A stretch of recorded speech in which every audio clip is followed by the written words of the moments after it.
You are about to watch the most controversial 4 minutes in football history. One goal that broke every rule. One goal that broke every heart.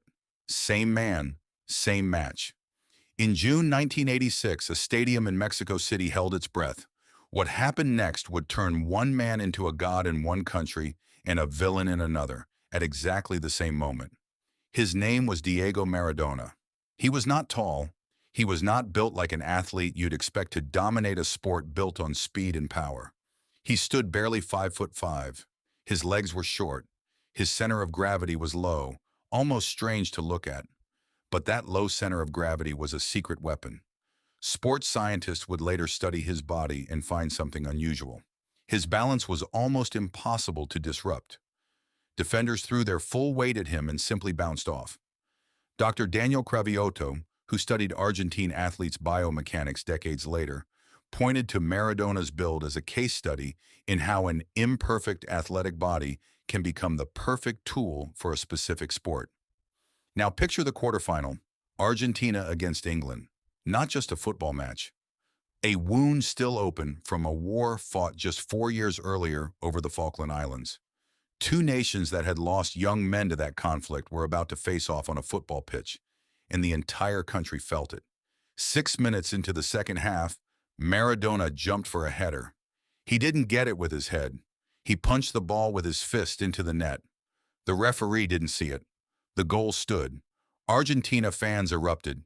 English players screamed in protest. The stadium didn't know whether to celebrate or riot. Maradona later called it the hand of God. Here is where the story turns strange. 4 minutes later, the same man, in the same match, scored what FIFA would eventually vote the greatest goal in World Cup history. He picked up the ball in his own half. He turned, and he ran. He beat one England player, then another, then another. 5 English defenders in total, plus the goalkeeper, left behind him like cones in a training drill. 10 seconds, 60 yards, one shot, goal. Psychologists studying peak athletic performance call this kind of moment flow state, when an athlete stops thinking and simply acts, faster than conscious thought allows. Dr. Mihaly Csikszentmihalyi, the researcher who coined the term, described flow as a state where self-awareness disappears and the task performs itself through you. Maradona, in that 60-yard run, wasn't calculating angles. He wasn't afraid of losing the ball. He was somewhere past fear, and that's the part people forget. The same nervous system that let him cheat past a referee's eyes, in one moment let him produce genius in the next.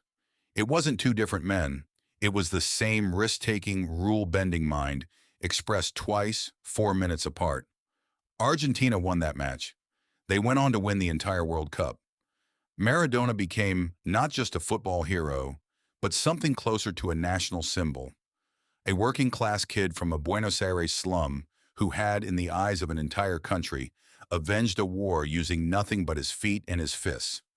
In England, his name became something closer to a curse word. Same 90 minutes, same man.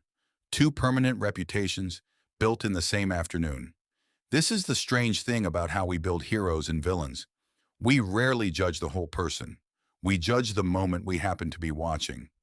If you only saw the handball, Maradona was a cheat. If you only saw the run, he was the greatest player who ever lived.